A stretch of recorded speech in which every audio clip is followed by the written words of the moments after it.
Yeah, let's have a look at this aquaponics system. Okay, so we have silver perch.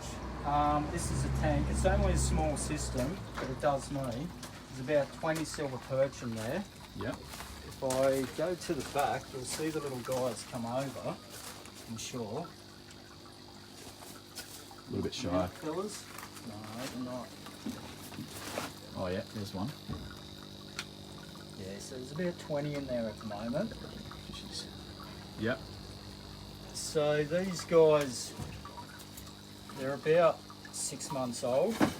Yep. So through winter time they'll go into sort of a hibernation and they won't grow so much and not eat so much. So yeah, they tend to eat a fair bit in summer and get really big quick. Yep. Yeah, so they've probably got another 6 months and you can harvest them or just keep them going for your aquaponics system to feed your plants. Yep. Yeah, so these guys, they obviously eat, they poo. Yep. So the system works on the poo feeding the plants. Yep. So it's more of a natural way of growing compared to say hydroponics, which you've got to use chemicals. Yep. So what happens is there's a reservoir down the bottom. Yep. And it pumps up into the plants and also back into the tank. Right. So it all flows together, and there's also a filter that picks up any heavy sort of material because you don't want to build up of manure. Yeah, so that gets cleaned out every week. It has a swell tank, so all the sediment lands in the bottom and you can empty that out every week also. Right. Yeah, so the reservoir pumps up from the bottom. Yep. Through this pipe here, which I'll turn on. So this guy is if I'm going to say it right, a Venturi. Venturi. I think it's pronounced like that. And it pulls air in, plus it blows out water, so air and water at the same time. So air gets pulled in through here. As the water's coming out, it's a vacuum effect. Yep. I have an extra air pump because you really want to, you've got to add a certain amount of air into the tank. Otherwise, you're just not going to get the amount of oxygen. Yep. So yeah, the water comes in, then it flows out a pipe which is down the bottom here. It sucks up with a vacuum effect. Yep. So and then it goes all the way down the back in a 50mm pipe, which goes all the way down to the bottom reservoir, which we'll see. And then there's a pump which has a T-piece on it. The pump will flow water into here and also to the fish at the same time. Yep. So the black pipe that runs here also runs in up to 1, 2, 3. These are about 100 litre units. Yep. They're half drums, they're half 200 litre drums with the clay balls, which is kind of pricey, but it's definitely worth it because it lasts a lot of years.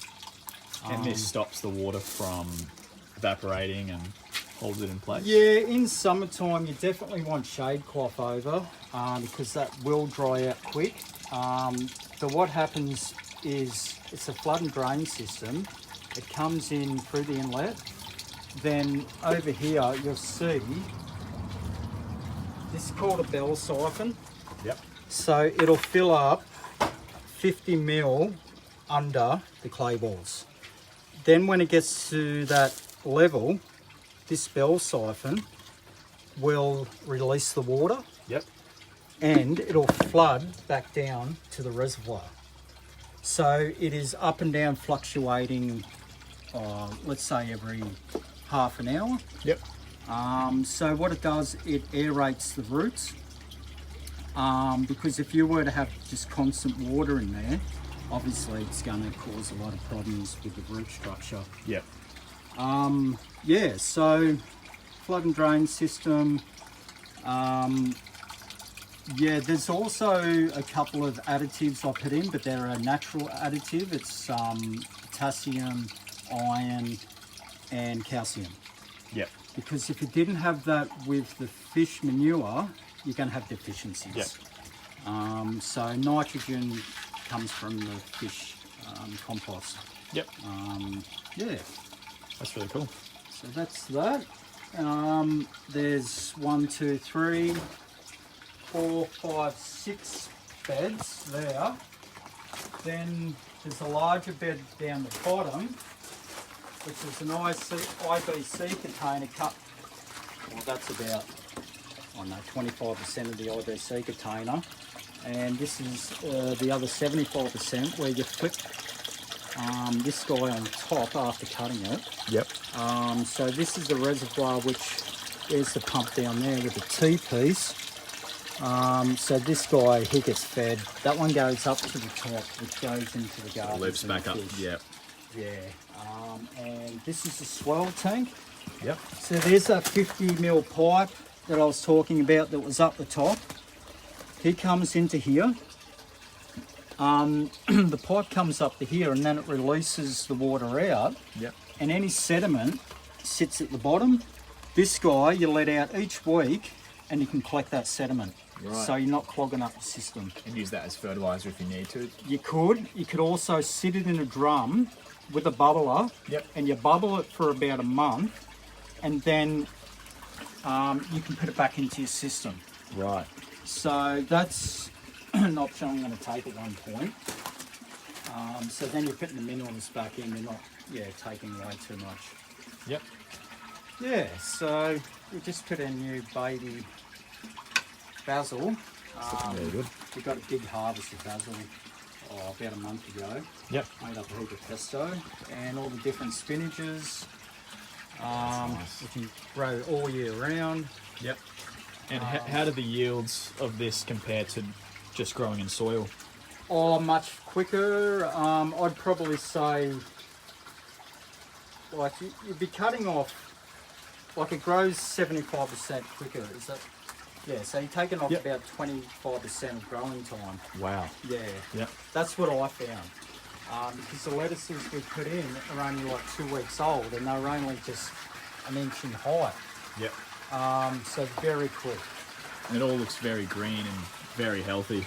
Yeah, yeah. Once again, if you didn't put in your extras, which Brisbane Aquaponics, they closed down, which I'm very unhappy about because they were so good. Yep.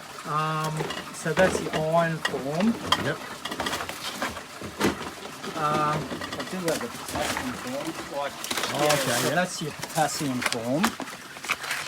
Then you also had what's your calcium.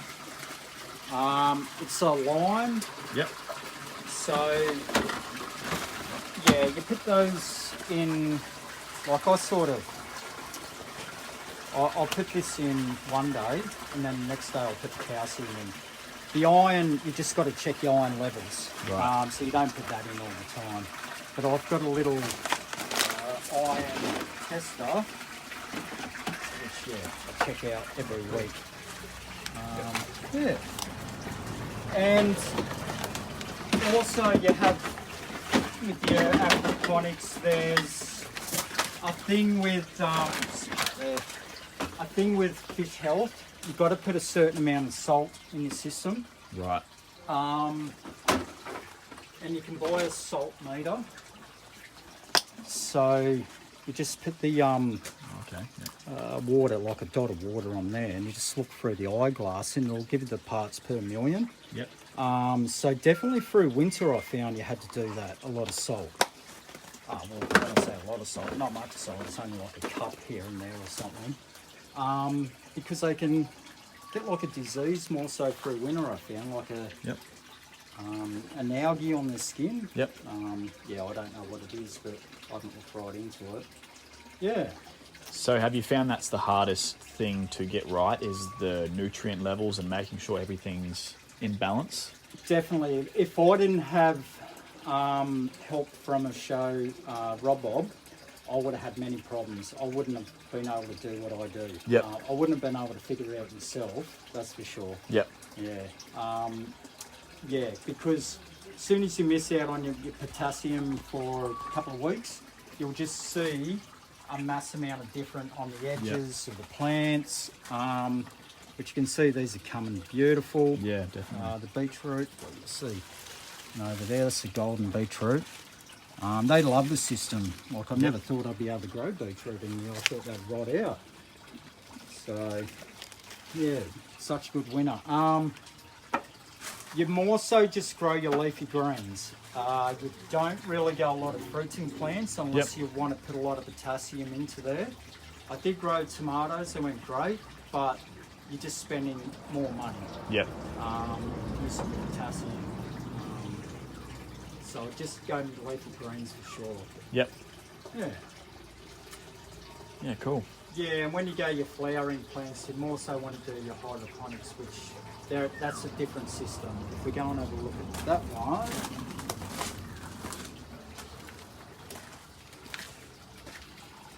So the tomatoes, which you can see the start of them there. Yeah. This is the Gros Liz. Yeah, they grow great here. And being under the plastic house is very beneficial, so they don't get a lot of fungal diseases from the rain and humidity. Yep. I like to get a fan in here one day to sort of get that air movement. Yep. And you find these don't do as well as the leafy greens, the fruiting vegetables. As in putting them into a hydroponic way? Yes. Yes, they grow very good hydroponically. Yep. I've never taken that option because I haven't had to, but I mean, if I wanted to get more going, yes, I would try it out. I want to do strawberries hydroponic form. Yep. Yeah, and there's obviously all different forms of hydroponic nutrients which you've got to look into so you haven't got your heavy metals. Yep. Yes, it's definitely a good option to have hydroponics, but you've got to do it in a good way, I believe. Look into the right ways. Yeah, like we get beautiful big tomatoes instead of buying them from the produce store. That's beautiful. We've picked a lot, so there's not so many on here now. These plants are sort of coming to an end, but what we do is so they're on a clip form. Yep. So when you get to a certain point, which I wish this was higher, but it's not, you just lower the plant. So you just twine it around and keep on lowering it, and then you'll get another flush. Yep. There is different types of tomatoes where they'll just end or they'll stay as a bush form. Yep. So, yeah, very useful. And do you find you get a lot more tomatoes when you take the leaves off the bottom of the plant? Yes, definitely, but you don't want to take too much at one time because it's not very good for the plant. Right. Yeah, definitely, so you can slow down the sort of nitrogen. Yeah, you don't have to feed as much nitrogen if you don't have as many leaves. Yep. So yeah, that's very beneficial. Yes, so very good way of growing. Yeah, it's beautiful. And in Queensland, yeah, it's very hard to grow tomatoes. Yep. Yeah, That's great. Thanks, Mick. that's all right. Appreciate it.